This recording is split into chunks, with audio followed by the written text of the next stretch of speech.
Ceux qui me suivent en rééquilibrage alimentaire le savent. Tu ne peux pas atteindre la bonne santé et le corps que tu souhaites si tu continues de t'empoisonner. Et c'est ce qui est le plus difficile pour tout le monde, c'est-à-dire de stopper nos vieilles habitudes. Il y a ceux qui font partie de la team yaourt, laitage, fromage. Et il y a ceux qui font partie de la team petit gâteau, petit biscuit, petit lu. Et du coup, si tu n'arrives pas à arrêter, tu peux essayer de remplacer par des choses plus saines. Donc en gros l'idée c'est que à la place du lait, tu mettras du lait végétal comme par exemple le lait d'avoine ou le lait de coco.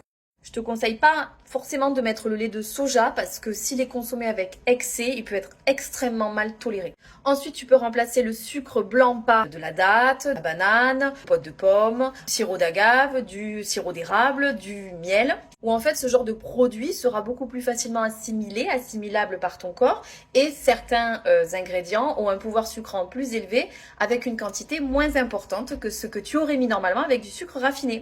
Et le pas le plus difficile, c'est de changer ta farine de blé par une autre farine pour essayer en fait d'enrichir ton alimentation et pour éviter ce surplus de gluten. Donc là, c'est extrêmement compliqué parce que très souvent, les recettes avec du sans gluten sont friables et difficiles d'avoir du liant. Donc moi, je travaille beaucoup avec le psyllium. Ça me permet vraiment d'avoir une texture onctueuse. Tu peux acheter sinon les mix sans gluten qui sont déjà prêts, mais c'est vrai que je trouve ça très cher. Sinon, très souvent, je fais des mélanges entre la farine de riz, la farine de patate douce, la farine de teff, parce que je trouve qu'elles ont pas trop de goût et qu'elles passent.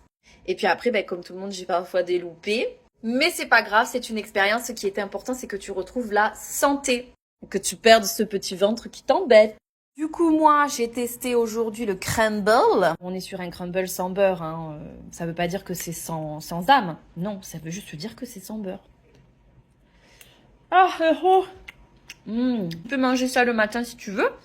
C'était plutôt team sucré ou au goûter. Moi, j'adore le goûter. N'hésite pas à être curieuse. C'est vraiment super en fait de maîtriser sa santé par l'alimentation. Et pour plus d'astuces bien-être, abonne-toi. Merci.